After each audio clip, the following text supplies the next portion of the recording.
여러분, 안녕하세요. 슬기짱쌤과 함께하는 슬기로운 국어의 슬기짱 선생님입니다. 우리 오늘은 품사의 종류와 특성 중에서 가장 첫 번째 품사에 해당하는 명사, 대명사, 수사에 대해서 공부를 하도록 할 겁니다. 여러분들 교과서 140쪽부터 143쪽까지 진도 나갈 거니까요. 수업 듣기 전에 먼저 연필로 140쪽부터 143쪽 한번 풀어본 다음에 수업을 듣도록 하면 좋겠습니다. 자, 그러면 우리 오늘 본격적으로 교과서 140쪽부터 한번 볼게요.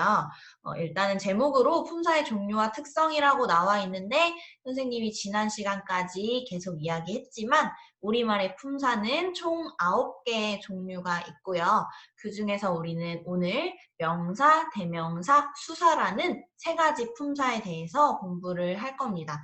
얘네는 왜 묶어서 공부를 하냐면 얘네가 기능상으로 동일한 기능을 하는 품사들이기 때문에 우리는 한 번에 공부를 하게 될 거예요. 우리 지난 시간에 품사 분류 기준 세 가지 있다고 했었죠. 첫 번째가 형태, 두 번째가 기능, 세 번째가 의미였는데요. 이렇게 품사를 분류할 때 형태가 변하느냐, 변하지 않느냐를 우선적으로 분류를 하고 그 다음에는 기능으로 문장 안에서 어떤 역할을 하느냐에 따라서 두 번째로 보통 분류를 하게 되는데 그렇게 두 번째로 분류해서 나뉜 친구들끼리 한 번에 묶어서 공부하는 경향이 있기 때문에 우리는 먼저 오늘 명사, 대명사, 수사 한번 공부를 해보도록 하겠습니다. 그런데 본격적으로 공부를 시작하기에 앞서서 여러분들 교과서를 보니까 제목 아래에 그림이 하나 나와 있어요. 어떤 그림인지 한번 위에 있는 문장 읽어보면요. 생일을 맞은 여우가 친구 두루미를 저녁 식사에 초대했다. 여우의 말에서 밑줄 친 단어는 형태, 기능, 의미 면에서 어떤 특성이 있을까라고 했습니다. 우리 방금 전에도 이야기했지만 품사를 분류할 때는 형태, 기능, 의미라는 세 가지 분류 기준에 따라서 분류를 하게 되는데 지금 여기 나와 있는 단어들이 형태, 기능, 의미 면에서 어떤 특성이 있는지를 우리가 알고 있으면 공통된 이런 특성 때문에 이렇게 나뉘었구나라는 걸 알 수가 있게 되겠죠? 그러면 우리가 먼저 만화를 한번 보겠습니다. 왼쪽에 여우가 이렇게 이야기하네요. 내가 생일에 초대한 친구는 오직 너 하나야 라고 했더니 두루미가 우와 정말 기뻐 라고 하고 있어요. 그리고 밑줄이 세 단어에 쳐져 있는데요. 우리가 이 세 단어를 형태, 기능, 의미 면에서 정리를 할 것이기 때문에 여러분들이 왼쪽에다가 먼저 세 단어를 써볼게요.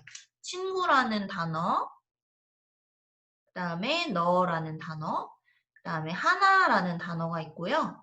얘를 세 가지 분류 기준에 따라서 우리 살펴본다고 했었죠? 그래서 왼쪽에다가 형태, 그 다음에 기능, 그 다음에 의미라고 이렇게 한번 적어줄게요. 그리고 이 세 개의 단어가 형태, 기능, 의미에서 어떤 공통점이 있고 어떤 차이점이 있는지를 함께 살펴볼 건데요. 먼저 형태라는 분류 기준은요. 문장에서 이 단어들이 형태가 변하는지 변하지 않는지에 따라서 분류를 하는 건데 우리가 생각을 해보면 친구라는 단어는 문장에 들어갈 때 형태가 바뀌나요? 친구는 너 하나야. 친구가 많다. 친구를 좋아한다. 이런 식으로 어떤 문장에 들어가건 간에 뒤에 있는 조사가 바뀌기는 하지만 친구라는 단어 자체는 변화하지 않아요. 만약에 이 단어가 변화한다면 친구가 어떤 문장에서는 친기 이렇게 돼야 되는데 그렇지 않잖아요. 그냥 친구라는 단어는 그대로 있네요. 그래서 얘는 형태가 변화하지 않아요. 그러면 너라는 단어도 볼게요. 너 하나야 라고 했지만 너를 좋아해. 너만 있으면 돼. 너가 참 좋아 라든가 이런 식으로 얘도 마찬가지로 문장 안에서 형태는 변화하지 않죠. 얘도 X라고 적어줄게요. 마지막 하나 이거는 숫자를 세는 단어인데요. 너 하나야. 사과 하나가 있다. 귤 하나를 먹어라. 이런 식으로 지금 하나 뒤에도 조사가 바뀌어서 붙을 수는 있기는 하지만 하나라는 단어 자체가 바뀌지는 않는 거 알 수가 있어요. 얘도 마찬가지로 변화하지 않네요. 그럼 우리가 여기까지 봤을 때 알 수 있는 것은 이 세 개의 단어는 모두 형태가 변화하지 않는다는 공통점을 가지고 있구나라는 걸 알 수가 있네요. 얘는 지금 동일하네요. 그러면 다음으로 기능 면에서 살펴볼 때는 문장 안에서 얘네가 어떠한 역할을 하는지를 본다고 했는데 먼저 이 단어들이 우리 지난 시간에 배웠던 기능 분류를 했을 때 문장 안에서 주어나 목적어 등의 주요한 기능을 하는 친구들이 있다고 했는데 혹시 거기에 해당하지는 않는지 우리가 생각을 해보면요. 친구가 주어 자리에 들어간다면 친구가 밥을 먹는다라고 하면 밥을 먹는 행동에 대한 주체가 친구죠. 얘 주어 자리 들어갈 수 있네요. 그 다음에 목적어 자리도 한번 생각해보면 나는 친구를 좋아한다 라고 목적어 자리에도 들어갈 수 있어요. 좋습니다. 그러면 이 친구는 우리 지난 시간에 봤던 것처럼 주어나 목적어 등의 기능을 한다는 걸 알 수가 있네요. 그러면 너랑 하나도 한번 공통된 기준으로 분류할 수 있는지 살펴볼게요. 너, 주어 자리에 들어가면 너가 밥을 먹는다. 가능하죠? 그 다음에 나는 너를 좋아한다. 이것도 가능하네요. 그럼 얘도 마찬가지로 주어, 목적어 기능을 할 수가 있어요.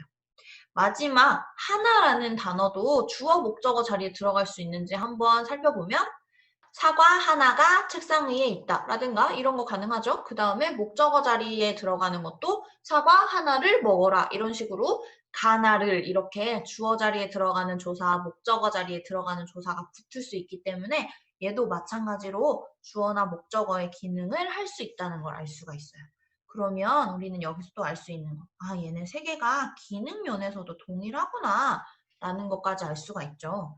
그런데 우리가 굳이 품사를 분류하는 것은 차이점도 있기 때문에 얘네를 또 나누는 것일 거잖아요. 그러면 지금까지 형태와 기능은 동일했다면 의미가 아마 좀 다르지 않을까라고 생각할 수 있는데 의미면을 이제 한번 생각을 해보면요.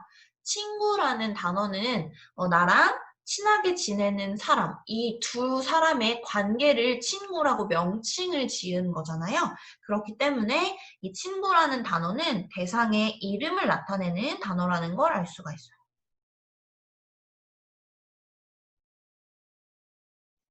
너와 나 이렇게 친한 사이라고 하는 이 두 대상을 묶어서 친구라고 이름을 붙이죠.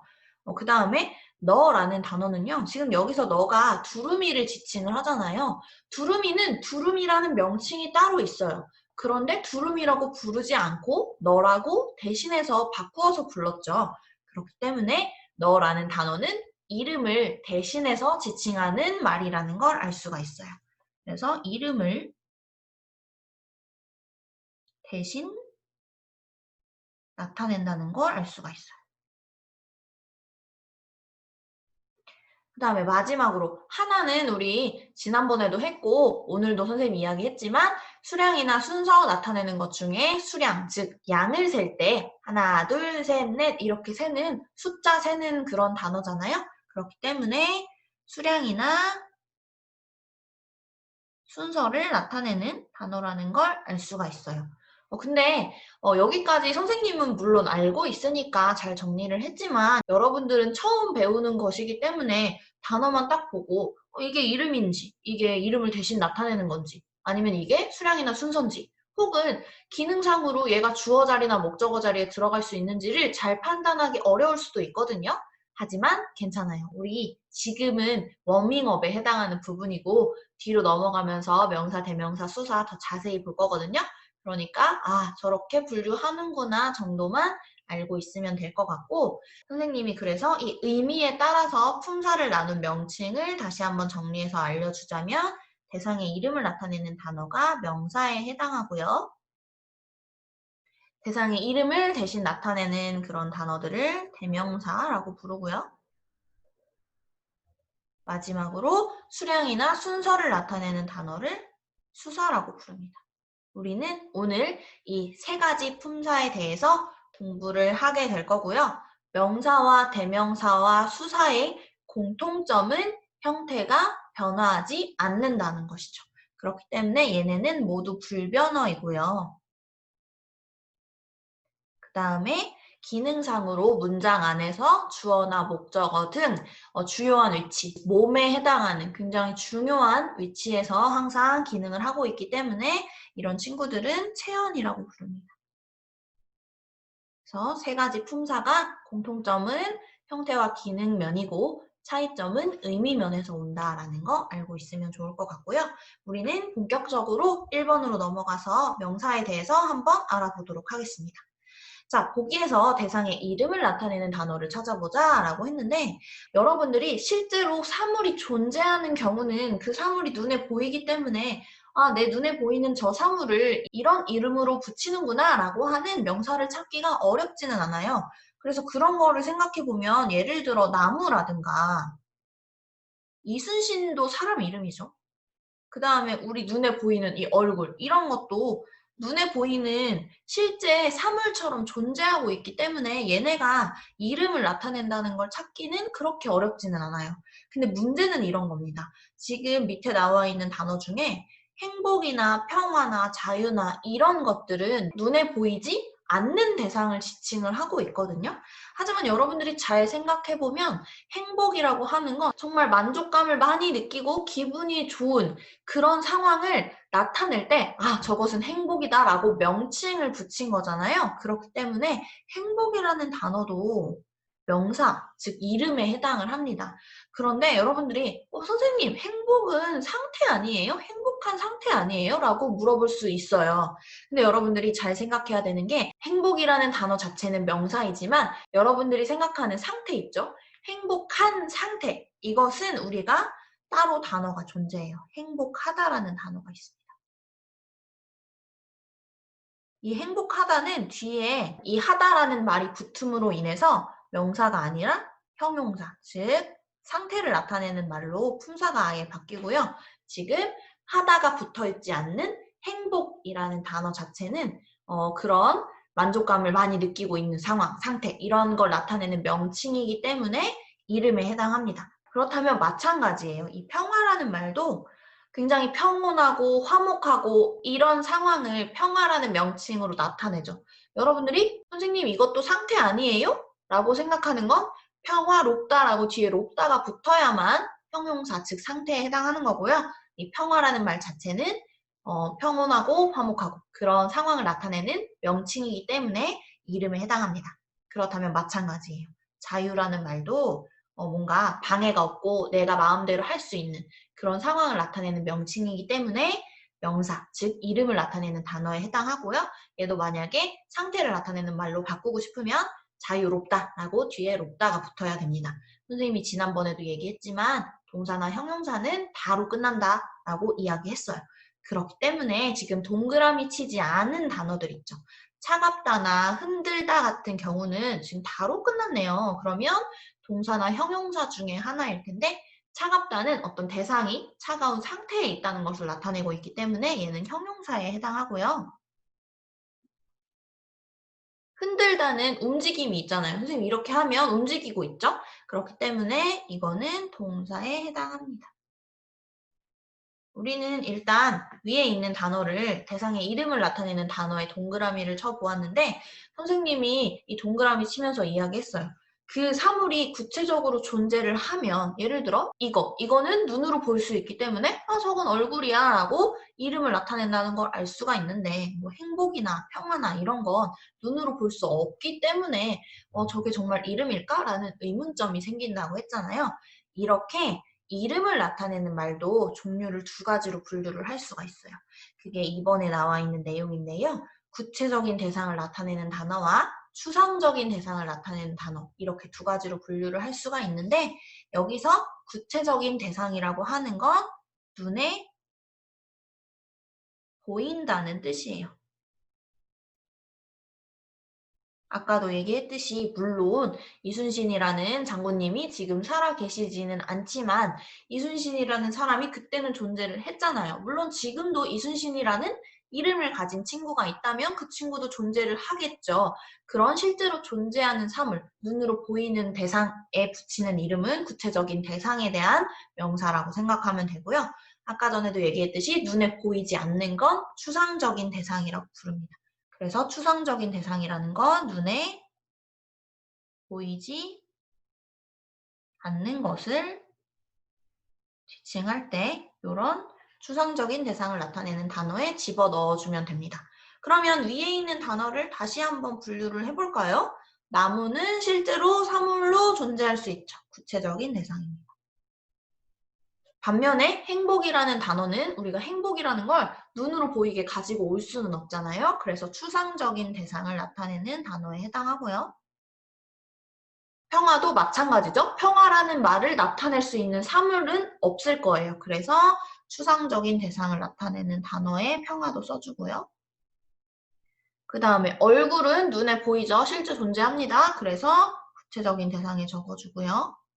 아까 얘기했어요. 이순신은 실제 존재했던 사람 이름이기 때문에 구체적인 대상에 적어주면 되고, 마지막으로 자유라는 말도 자유 자체를 나타내는 그런 대상이 존재하지 않기 때문에 추상적인 대상을 나타내는 단어에 적어주면 되겠습니다. 이렇게 해서 우리가 명사를 대략적으로 살펴봤는데, 여기서 명칭을 하나만 더 선생님이 이야기를 해주자면, 구체적인 대상을 나타내는 명사는 구체명사라고 부르고요. 추상적인 대상을 나타내는 그런 명사는 추상명사라고 부릅니다.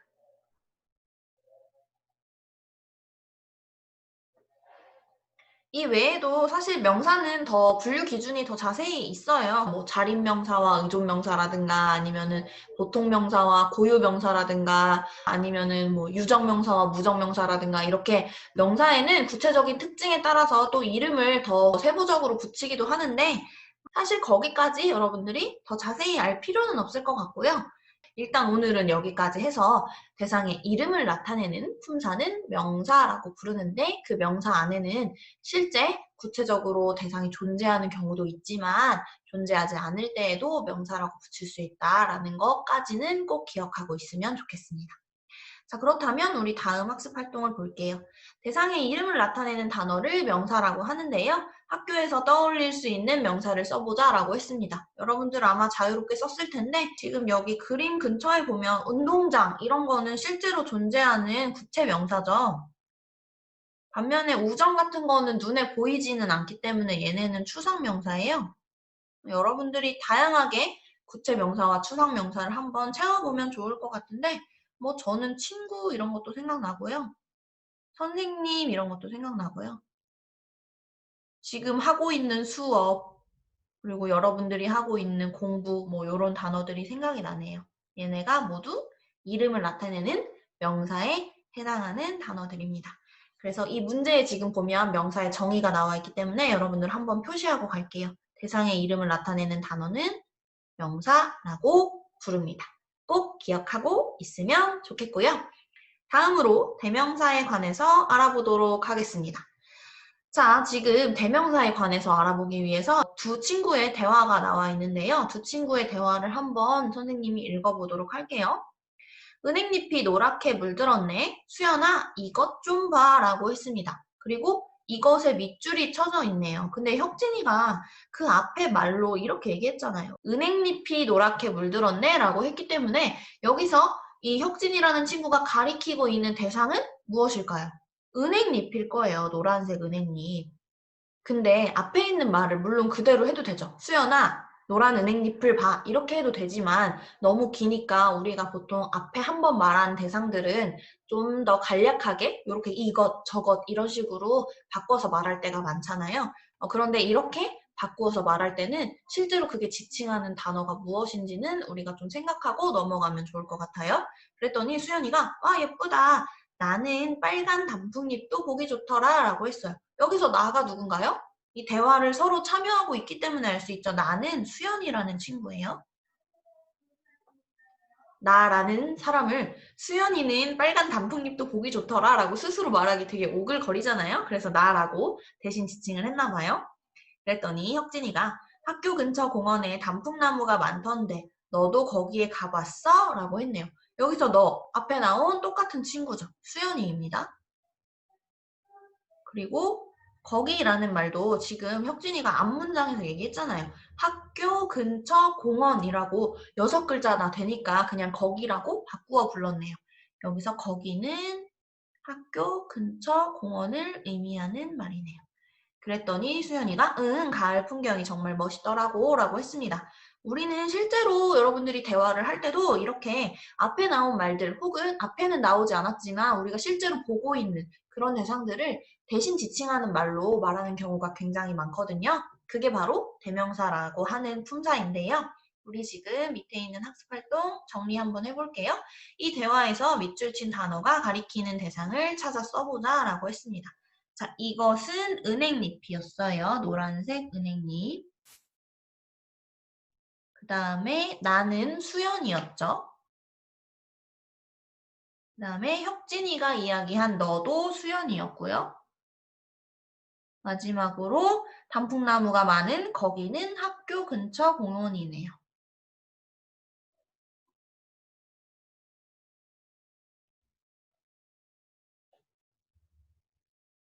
이렇게 우리는 사물의 이름을 대신해서 나타내는 것이 대명사구나 라고 하는 걸 알 수가 있는데 얘도 마찬가지입니다. 대명사도 조금 더 구체적으로 나눠서 분류를 하는 경우가 있거든요. 그래서 한번 보면 위 활동을 바탕으로 하여 밑줄 친 단어를 다음과 같이 나누어 보자 라고 했습니다. 자, 지금 위에 있는 단어 중에서 사람의 이름을 대신 나타내는 단어는 무엇인가요? 여러분 지금 여기서 사람을 지칭하고 있는 건 두 개였어요. 나 그리고 너가 수연이라는 사람의 이름을 대신 나타냈네요. 그래서 여기에 나, 너 이렇게 적어줄게요. 그 다음에 사물의 이름을 대신 나타내는 단어를 적으라고 했는데 여기서 사물은 은행잎에 해당하네요. 여기 있는 은행잎 요거 적어줄게요. 이것이 사물의 이름을 대신 나타내는 단어고요. 마지막으로 장소의 이름을 대신 나타내고 있는 단어는 요거네요. 그래서 마지막으로 거기라고 적어주면 될 것 같고요. 얘네도 물론 명칭이 있겠죠. 그래서 지금 사람의 이름을 대신 나타내는 단어는 인칭 대명사라고 불러요. 사람 인자를 써서 사람의 이름을 대신 나타낼 때. 그 다음에 사물이나 장소의 이름을 나타내는 대명사는 지시 대명사라고 부르는데 공통적으로 그냥 이렇게 부르거든요. 근데 얘네도 조금 더 구체적으로 말할 때 사물 표시 지시대명사, 장소 표시 지시대명사 이렇게 조금 더 나누기도 하지만 그냥 두 개는 묶어서 지시대명사라고 부르는 경향이 일반적이고요. 꼭 이 명칭까지 알아둘 필요는 없고 어떤 사물이나 장소나 아니면 사람의 이름을 대신해서 나타낼 때 대명사라고 부르는구나 정도만 알고 있으면 되겠습니다. 자, 여러분들 교과서 뒤쪽으로 얼른 넘어가 볼게요. 교과서 뒤쪽으로 넘어가면 양가로 3번이 나와 있는데요. 문제를 한번 읽어보면 사람이나 사물, 장소 등 어떤 대상의 이름을 대신 나타내는 단어를 대명사라고 한다. 다음 밑줄 친 부분을 적절한 대명사로 바꾸어 보자 라고 했습니다. 역시나 마찬가지로 이 문제에서 대명사의 뜻을 말해줬는데요. 어떤 대상의 이름을 대신 나타내는 단어를 대명사라고 부릅니다. 여기서 대신 나타내기 때문에 대명사라고 쓴 거겠죠. 자, 밑에는 일기가 나와 있는 것 같은데요. 일기를 한번 보면서 대명사로 바꿔볼게요. 2000땡땡년 땡월 땡일 오늘은 이정이 희욱이와 함께 학교 근처 도서관에 갔다. 그리고 나와 이정이, 희욱이는 학교 근처 도서관에서 책을 읽었다라고 했는데 지금 인물이 3명이나 나오는데 그거를 나, 이정이, 희욱이 이렇게 붙이니까 좀 길잖아요. 물론 여기서 나도 대명사죠. 나의 이름이 뭔지는 모르겠지만 근데 어쨌든 나, 이정이, 희욱이 3명을 묶어서 우리가 일반적으로 얘기할 때 이렇게 얘기하죠. 우리라고. 그래서 나라는 대상이 함께 들어갈 때는 우리라는 대명사로 지칭을 하죠. 그 다음에 학교 근처 도서관이라고 했는데 지금 보면 앞문장에 학교 근처 도서관이라는 말이 이미 나와 있잖아요. 그런데 그걸 똑같이 또 쓰면 또 너무 길잖아요. 그래서 우리는 그냥 그리고 우리는 거기에서 책을 읽었다라고 하는 경우가 보편적이죠. 아니면 뭐 그곳에서 책을 읽었다라고 하기도 하죠.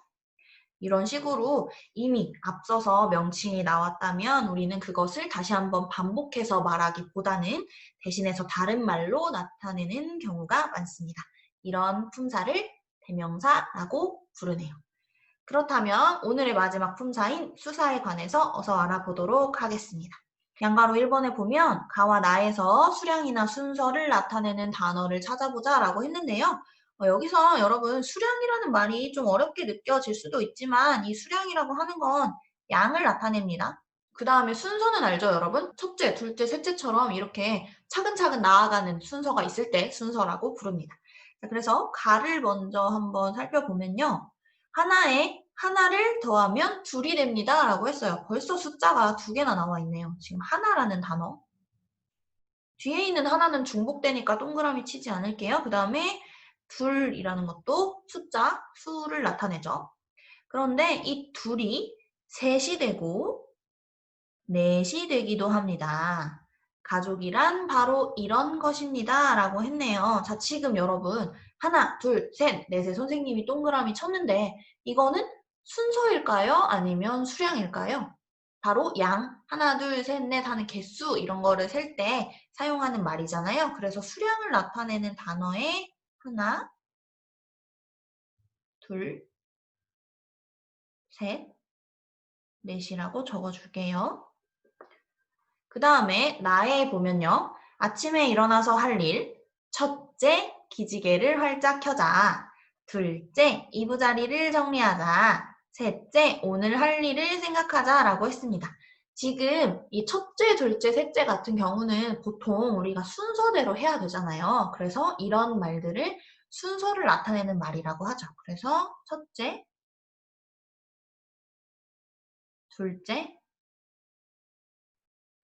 셋째는 순서를 나타내는 말입니다.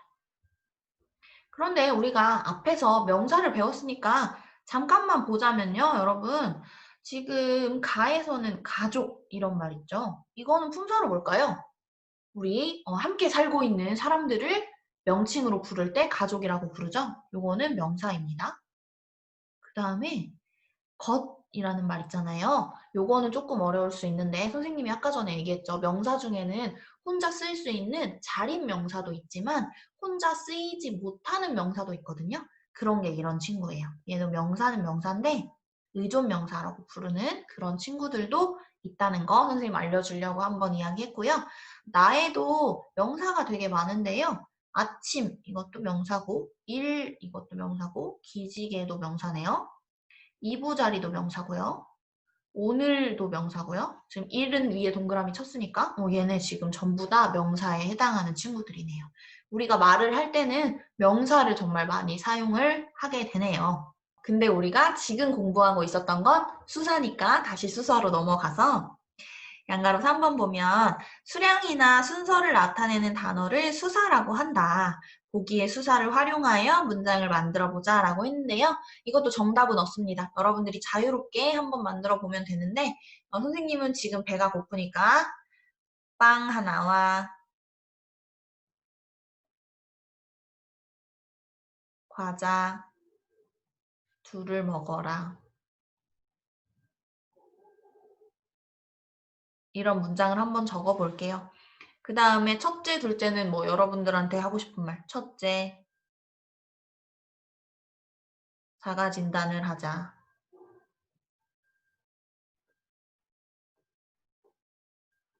둘째, 수업을 잘 듣자. 여러분들이 아침에 일어나서 해야 되는 거 순서대로 선생님이 한번 이야기해봤습니다.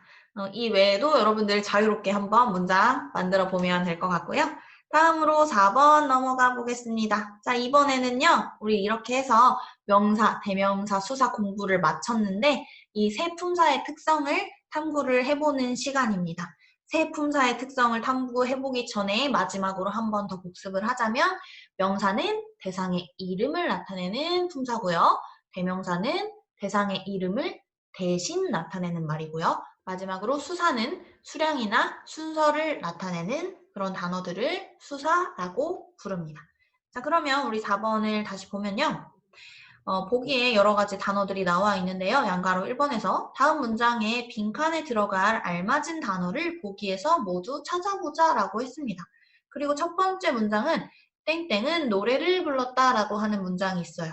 우리 지난번에도 많이 했네요. 여러분 이거 무슨 자리인가요? 이거 노래를 부른 주체에 해당하는 자리이기 때문에 주어 자리입니다.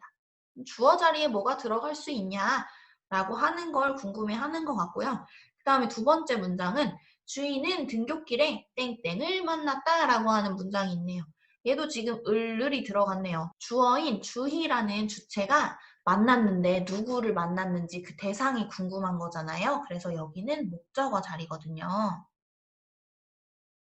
우리는 위에 있는 단어들 중에서 주어와 목적어 자리에 어떤 단어가 들어갈 수 있는지를 찾아봐야 될 것 같은데요. 한번 볼게요. 나는 노래를 불렀다. 가능하네요. 주인은 등굣길에 나를 만났다. 가능하네요. 자, 그러면 여기 나, 여기도 나 들어갈 수 있어요. 그 다음에 셋을 한번 넣어볼게요. 셋은 노래를 불렀다. 그럼 그냥 셋만 집어넣었을 땐 조금 어색할 수도 있지만 뭐 우리 셋은 노래를 불렀다. 이런 식으로 하면 가능하죠. 그 다음에 주인은 등굣길에 셋을 만났다. 이것도 마찬가지로 문장 앞에 뭐 슬기랑 준열이랑 혜리랑 있었는데 주인은 등굣길에 셋을 만났다라고 하면 자연스럽게 연결이 되고 이어지잖아요. 그래서 여기 셋도 둘 다 들어갈 수 있을 것 같아요. 다음으로 모든을 집어넣어 볼게요. 모든은 노래를 불렀다. 이상하네요. 주인은 등굣길에 모든을 만났다. 또 이상해요. 근데 만약에 이게 모두라고 써 있으면 자연스럽게 들어가죠. 하지만 모든이기 때문에 얘는 자연스럽게 들어가지 않아요. 여기서 하나만 얘기하고 넘어가면 모든이라는 건 관형사라는 품사입니다. 물론 공부를 할 거예요. 다음으로 놀다라는 단어도 집어넣어 볼게요. 놀다는 노래를 불렀다. 주인은 등굣길에 놀다를 만났다. 얘도 완전 어색하네요. 자, 놀다는 품사로 봤을 때 동작을 나타내기 때문에 동사에 해당하고요. 다음으로 선생님이라는 말 집어넣어 볼게요. 선생님은 노래를 불렀다. 주인은 등굣길에 선생님을 만났다. 이거 완전 자연스러워요. 선생님, 선생님. 마지막 단어인 높다를 집어넣어 볼게요. 높다는 노래를 불렀다. 이상하네요. 주인은 등굣길에 높다를 만났다. 이것도 이상하네요. 자, 그래서 높다는 상태를 나타내고 있기 때문에 형용사라는 품사에 해당하고요. 우리가 여기서 알 수 있는 거. 관형사나 동사나 형용사라는 품사는 주어나 목적어 자리에 들어가기 어렵구나라는 거 알 수가 있고요. 지금 주어나 목적어 자리에 나, 셋, 선생님이 공통적으로 들어갔다는 거 알 수 있는데 1에서 찾은 단어를 명사, 대명사, 수사로 나누어 보자라고 했습니다. 자, 먼저 나라는 단어는 나의 이름이 따로 존재하겠지만 그 나의 이름을 대신해서 나라고 말하고 있기 때문에 대명사에 해당하고요. 그 다음에 셋은 누가 봐도 숫자, 수량을 나타내고 있기 때문에 수사에 해당할 것 같고요. 마지막으로 선생님은 이제 저 같은 사람을 이름을 붙일 때 선생님이라고 붙이잖아요. 그래서 명사에 해당하겠네요. 그러면 위 활동을 바탕으로 하여 명사, 대명사, 수사가 문장에서 어떤 기능을 하는지 말해보자 라고 했는데 선생님이 위에 정리를 해줬죠. 문장에서 주어나 목적어의 기능을 하네요. 그러면 적어줍시다. 문장에서 주로 주어나 목적어로 기능한다. 여기서 주로라는 말을 적은 이유는 명사, 대명사, 수사가 주어나 목적어 자리 이외에도 다른 자리에 조금 자유롭게 많이 들어갈 수 있는 품사거든요. 하지만 주로 주어나 목적어 자리에 들어가는 경우가 가장 보편적이고 가장 많습니다. 그래서 우리는 이렇게 정리를 했어요. 이렇게 주어, 목적어 등 주요한 위치에 들어가는 기능을 하는 친구들을 체언이라고 부릅니다. 이 명칭까지 여러분들이 꼭 알고 있어야 하고요. 우리 오늘 3가지 품사를 공부를 했는데 물론 선생님이 진도를 다 나가고 나서 다시 정리하면서 함께 외우는 시간 가질 거니까 너무 걱정하지 말고 문법은 반복이 생명이거든요. 계속 반복할 겁니다. 자, 그러면 밑에 있는 마지막 정리로 우리가 오늘 수업을 마무리를 해볼게요. 대상의 이름을 나타내는 단어를 명사라고 하고 그래서 우리 주요한 내용의 형광펜 한번 표시해 볼게요. 대상의 이름을 나타내는 단어, 명사. 대상의 이름을 대신하여 나타내는 단어를 대명사라고 하며 역시나 형광펜으로 표시할게요. 대상의 이름을 대신해서 나타내면 대명사입니다.